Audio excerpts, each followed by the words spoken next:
Gideceğiz değil mi Blue Wine içmeye? Yabancı değil ya bu insanlar. Ah, Bulun ve oradan geçin. ölmüyorum. Hastayım.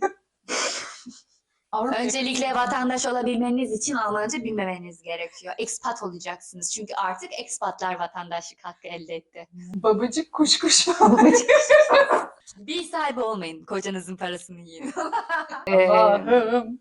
Let it finally in your friends team. Team. Başladık mı? 3, Şimdi ya. 2, 1, kayıt. Evet arkadaşlar, bugün Turuncu Koltuğun başka bir bölümündeyiz. Burada bizimle ve ona vatandaşlık süreciyle alakalı sorular soruyor olacağız. Burada öncelikle hoş geldin. Hasta bizi kırmadın. Geldin buraya kadar, o yüzden çok teşekkür ederiz öncelikle. Ben teşekkür ederim çağırdığınız için. Ki dediğin gibi hani gerçekten yataktan kaldırdılar beni. Çok ciddiyim. Kusura Arada bakmayın. bir sesim gidebilir Her yani. şey sizin için yani arkadaşlar.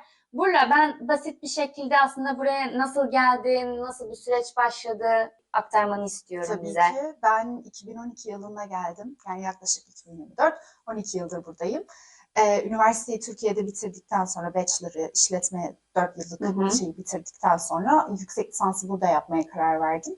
Ki benim bir avantajım, babam burada yaşıyordu. O benim sponsorum oldu. Buraya ilk önce dil vizesiyle geldim. Volkshochschule dil kaydıyla. Sonrasında vizeye başvururken üniversite okuyacağımı taahhüt ederek aslında geldim. Almancayı sıfırdan öğrendim. Üniversiteye başladım, bitirdim ve çalışıyorum. Buradayım. Çok çetrefilli bir süreç ama başarmışsın. Bu da seyircilere aslında bir mesaj olsun. İsteyen insanlar başarabiliyor diyebiliriz çalışarak. Kesinlikle. O zaman ilk sorumuza başlayalım. Almanya vatandaşlık sürecine başlamaya nasıl karar verdin? Süreçle alakalı bilgi edinmiştim zaten yaşadığım süre boyunca. 8 yılı doldurduktan sonra başlamaya karar verdim. Ama benim şanssızlığım 2020 yılına denk gelmiş olması. Tam koronanın göbeğine denk gelmiş olmasıydı. Dolayısıyla sadece karar verebildim. Yani sürece başlayamadım. Tam o dönemde zaten şehir değişikliği yaşadığım için Berlin'e geldim. Berlin'de hani sıfırdan başlarım dedim. Pardon. Gesundheit. Hani tamam artık işte 9. yıla gelmiştik, 2021 yılıydı. Hani artık her türlü koşulu kabul ediyorum, dahil içerisindeyim. O zaman başvurabilirim dedim. Sonra ciddi bir araştırmaya başladım. Evet, o zaman zaten sen bir giriş yaptın benim soracağım soruya. Ben yine de soruyorum.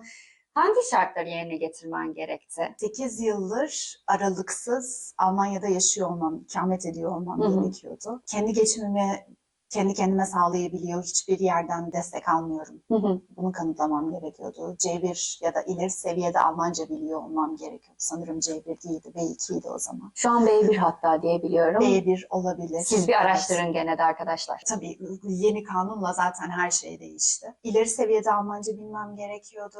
Buraya entegre olduğumu kanıtlamış olmam gerekiyordu. Anladım. Peki bu başvuru süreci ne kadar sürdü dersin? Çok uzun sürdü.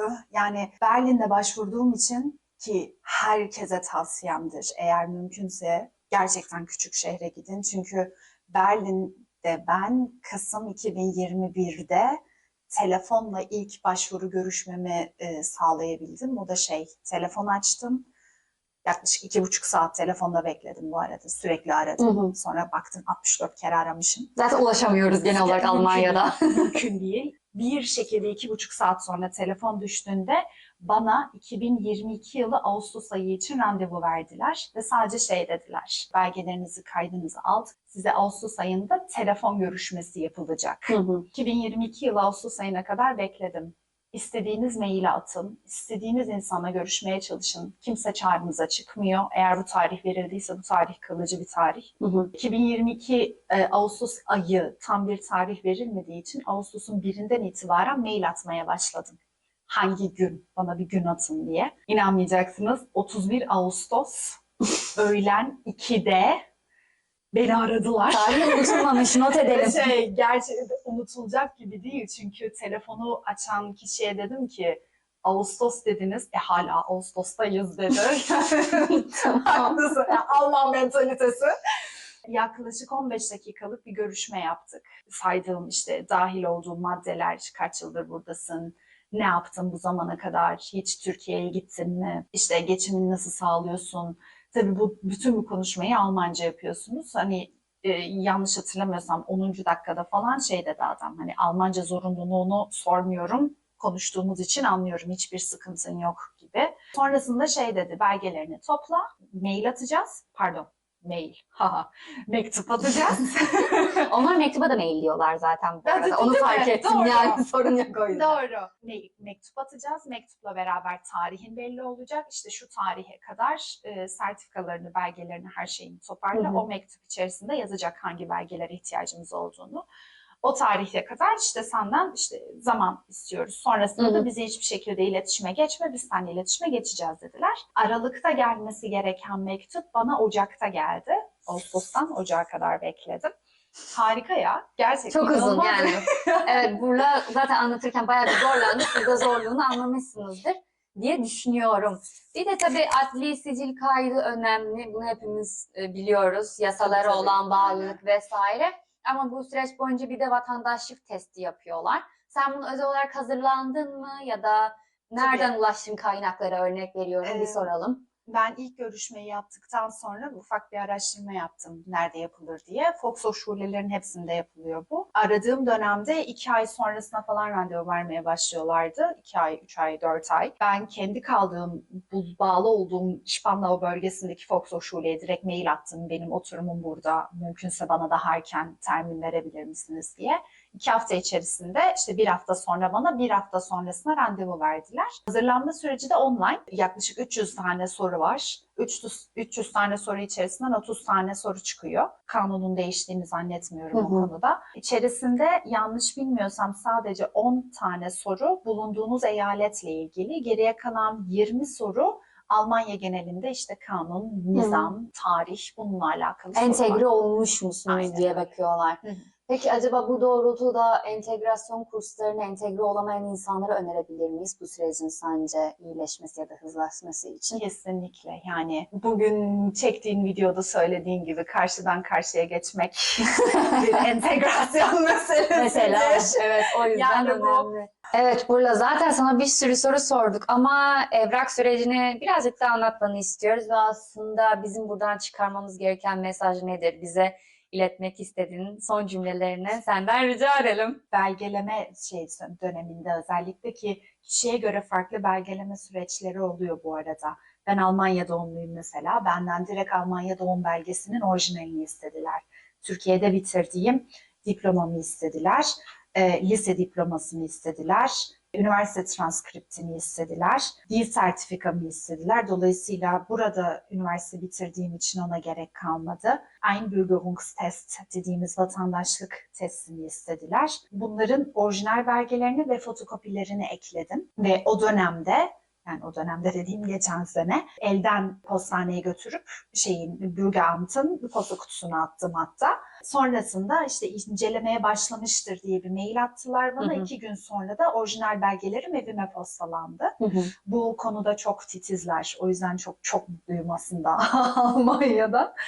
İşte birkaç belge alımından hazırlıklar başladıktan sonra istediğiniz, yani benim en azından başvurduğum 6 ay öncesindeki dönemde iletişime geçemiyorsunuz. Herhangi bir şey yok, kontağınız yok. Özellikle büyük şehirlerde. Dolayısıyla şeye dönüyor. Son zamanlarda işte bu yeni geçen yasayla beraber dijitalleştiği için her şey, Almanya için bu arada bu bir devrim. Devrim niteliğindedir. Devrim. Aynen öyle. Online platform üzerinden mail atıp sormaya başladım. Çok bu güzel. sene Mart'tan itibaren ben Ocak'ta bilgilerimi verdim ne oldu diye. Nisan gibi benden eksik belge istediler. İşte çalıştığım yerde hala çalıştığıma dair. Bunu ondan sonra hani belgeleriniz tamam, bundan sonra işleme geçiyoruz dediler. Mayıs ayının başında tekrar bir mail attım. Hani artık şöyle bir maildi, tahammülüm kalmadı. Bana bir cevap Maili hatırlıyor gibiyim sanki.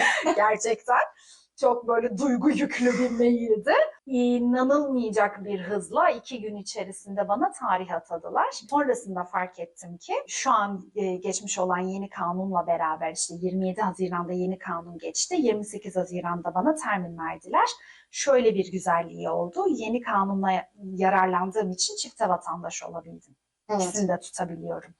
2 gün önce vermiş olsalardı Türk vatandaşlığını bırakmak zorundaydım. İmzaladığım belgede vardı bu madde. Bunun verdiği inanılmaz bir mutluluk var tabii ki, bunu da söylemek istiyorum. Belgelere geçmemiz gerekirse şu an çalıştığınızı belirtmek zorundasınız. Nerede çalıştığınızı. Yani bir sözleşme. Sözleşmenin süresiz olması gerekiyor. Bu çok önemli bir faktör onlar için. Dil kursunu ya da bitirdiyseniz buradaki üniversiteniz.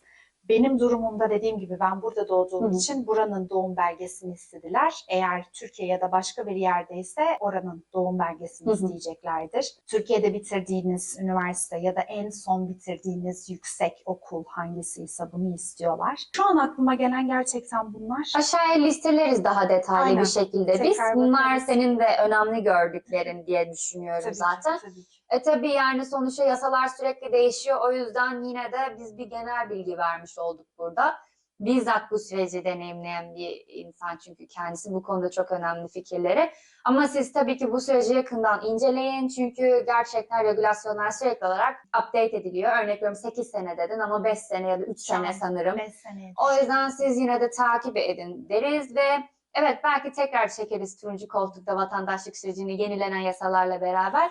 Ama şimdilik bu kadar diyelim mi o zaman? Bu kadar. Teşekkür ederiz buraya geldiğin için. Ben teşekkür Turuncu ederim. koltuğun bir sonraki bölümünde Almanya'da Almanca bir şekilde yüksek lisans yapmaya değiniyor olacağız. O zamana dek hoşça kalın. İyi akşamlar.